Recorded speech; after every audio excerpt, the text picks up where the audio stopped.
നമസ്കാരം. ലോകത്തിലെ തന്നെ ഏറ്റവും വലിയ ജനാധിപത്യ ഉത്സവമാണ് ഇന്ത്യയിലെ പൊതു തെരഞ്ഞെടുപ്പ്.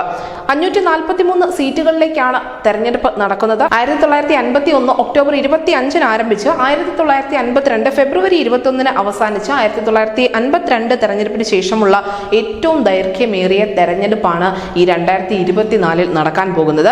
എന്തായാലും 2024 തെരഞ്ഞെടുപ്പ് തീയതികൾ അടുത്തു വരുമ്പോൾ കഴിഞ്ഞ പൊതു തെരഞ്ഞെടുപ്പിൽ രാജ്യത്തെ ഏറ്റവും അധികം സീറ്റുകൾ നേടിയ പാർട്ടികളുടെ ഇപ്പോഴത്തെ അവസ്ഥ എന്താണ് എന്നുകൂടി പരിശോധിക്കേണ്ടതുണ്ട്. BJP 2019 ലോക്സഭാ തെരഞ്ഞെടുപ്പിൽ 303 സീറ്റുകളാണ് നേടിയത്. നിലവിൽ അവരുടെ അംഗബലം 290 മാത്രമാണ്.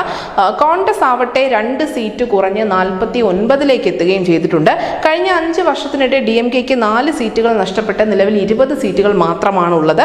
2019 തെരഞ്ഞെടുപ്പിൽ മമതാ ബാനർജിയുടെ തൃണമൂൽ കോൺഗ്രസും ജഗൻമോഹൻ റെഡ്ഡിയുടെ YSR CPM 22 സീറ്റുകൾ നേടിയെങ്കിൽ പോലും 2024ലേക്ക് എത്തുമ്പോൾ അത് 19ആയി ചുരുങ്ങിയിട്ടുണ്ട്. 2019 16 സീറ്റുകൾ നേടിയ JDU അതുപോലെ തന്നെ നിലനിർത്തുന്നുണ്ട്. മാത്രമല്ല ഒഡീഷയിലെ നവീൻ പട്നായിക്കിന്റെ ബിജു ജനതാദളും 5 വർഷത്തിനിടെ നേടിയ 12 സീറ്റുകളും നിലനിർത്തുന്നുണ്ട്. മരണം, ഉപതെരഞ്ഞെടുപ്പിൽ ഉണ്ടാവുന്ന പരാജയങ്ങൾ അല്ലെങ്കിൽ മറ്റ് പാർട്ടികളിലേക്കുള്ള കൂടുമാറ്റം തുടങ്ങിയവയൊക്കെയാണ് ഈ പാർട്ടികളുടെ സീറ്റ് നില കുറയാൻ കാരണമാകുന്നത്.